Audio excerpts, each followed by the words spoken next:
Dave Antoine is up next with a Just the Facts update on Pembroke government on the local scene.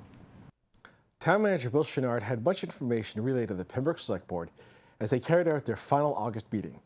Before cruising to the Pacific for a much-deserved vacation, Bill assured the board that the town will be in the steady hands of Assistant Town Manager Sabrina Chilcott until he returned at the end of August.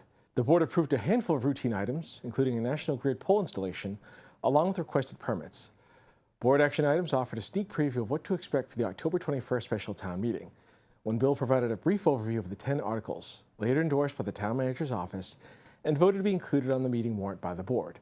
Articles 1 and 2 were placeholder articles, the first regarding departments that needed balancing within the town budget, while the second considers capital funding. Article 3, to be elaborated on further as a separate item, concerned the town clerk's office in a move that would change the position from an elected to an appointed position. With the town council drafted article, the town clerk position, if appointed moving forward, will look at how it's administered within the Town Manager's Act, bringing the position closer to one of town staff, in a move that is becoming increasingly common in other towns.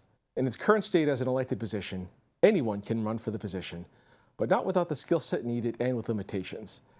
As the clerk oversees a variety of critical tasks within the community, an appointed clerk would potentially be a qualified individual, and what would be, as Selectman Dan Pembroke described it, another step towards professionalism. Bill continued to briefly summarize the remaining articles with Article 4, amending a general bylaw that would remove the consent calendar from the current lottery system. Article 5 was amending a bylaw in relation to Article 3 in terms of how a vote is counted. Article 6 concerned the school committee joining South Shore Vote Tech. Article 7 was a zoning bylaw about the use and regulations on kennels, an article that Bill commented on as long and complicated. Article 8 concerned an anti-noise bylaw. 9 had concerned community preservation, and the final article was related to collective bargaining.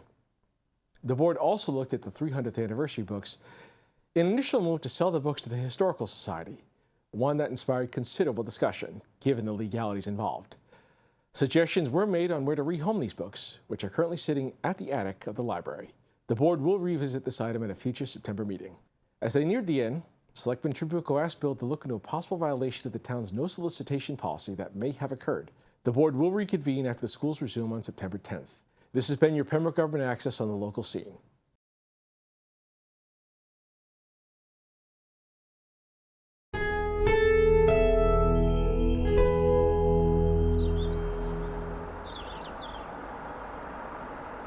We are so glad you stopped by.